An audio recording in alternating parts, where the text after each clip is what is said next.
সকাল বাজে ৬টা তখন। আমি ঘুমে একদম পাগল, পাগল হয়ে যাচ্ছি। কিন্তু ঘুমানোর কোনো উপায় নেই। তাই এসে সোফাতে বসেছিলাম চুপচাপ। কারণ ওই যে আমার ভদ্রলোক উঠে গেছে। আর ভদ্রলোক যখন উঠে গেছে আমার কি আর শুয়ে থাকার কোনো উপায় আছে? তো আমারও সাথে, সাথে উঠে চলে আসতে হলো। কত বাহানা ধরে যে বিছানা থেকে নেমে যাবে, কত কিছু যে বলবে বের হওয়ার জন্য। তো ওর দেখাদেখি ওর বড় বোনও উঠে গেছে। দুজন মিলে উঠে এসে বাইরে শুরু করছে নানা রকমের খেলাধুলা। কত দুষ্টুমি যে করে দুজন একসাথে হলে। বাসায় যত রকমের খেলনা যা কিছু ছিল পুতুল সব বের করে নিয়ে আসতেছে। সারা বাসা এলোমেলো করে দিয়ে ভাবির যে কত কাজ বাড়ায় দিয়ে আসলো আল্লাহ! তা আমি আর কি করব? আমিও বসে, বসে দেখতেছি ওরা দুজনের কাণ্ড। একবার পুতুল নিয়ে আসে তো একবার খেলনা নিয়ে আসে। যখন যেটা ভাল লাগে এই যে আরেকজন সবকিছু সাজায় নিয়ে বসছে। অ্যাকুরিয়ামের একটা মাছ মরে গেল তো ওই মাছ নিয়ে আসছে। এখন বসে, বসে ওটা রান্না করবে। আমারে বলতেছে, "আন্টি মাছ রান্না করব, তুমি খাবা?" আমি বললাম, "না, আমি মরা মাছ খাবো না, তুমিই খাও।" তো বসে, বসে ওই যে দেখো সবকিছু নিয়ে রান্না শুরু করে দিছে। আমার আর কি করার আমিও বসে, বসে দেখতেছি আর কি করব। তো যাই হোক তারপরে ভাবিও উঠে গেল। ভাবি এসে আমারে চা দিল। আমরা সবাই মিলে তখন বসে, বসে চা খাচ্ছি বিস্কিট দিয়ে, দিয়ে। তো আমার সাথে, সাথে জান্নাতুলও বসে, বসে চা খাচ্ছে। তো আমার চা খাওয়া দেখে আবার মনেও আসলো ও চা খাবে। ও গরম চা কখনো খায় না বা কোনোদিনও চা খায় না। তো আজকে কি যেন ভেবে আসলো হঠাৎ করে আমার কাছ থেকে এসে চার কাপ নিল।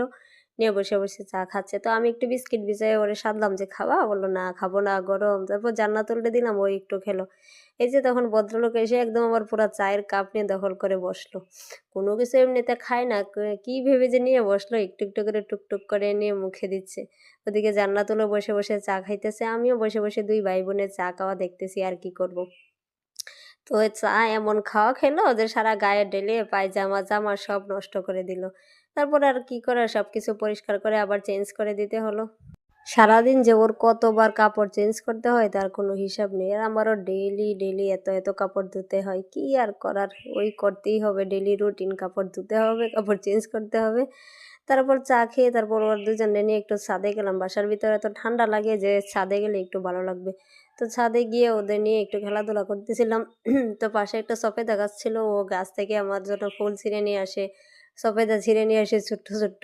তো আমারও বলতেছিল ফুল পাড়ে দিতে। ওর হাতের নাগালে ও যে কয়টা পায় ছিঁড়ে নেয় আর বাকিগুলো আমারে বলে ছিঁড়ে দিতে।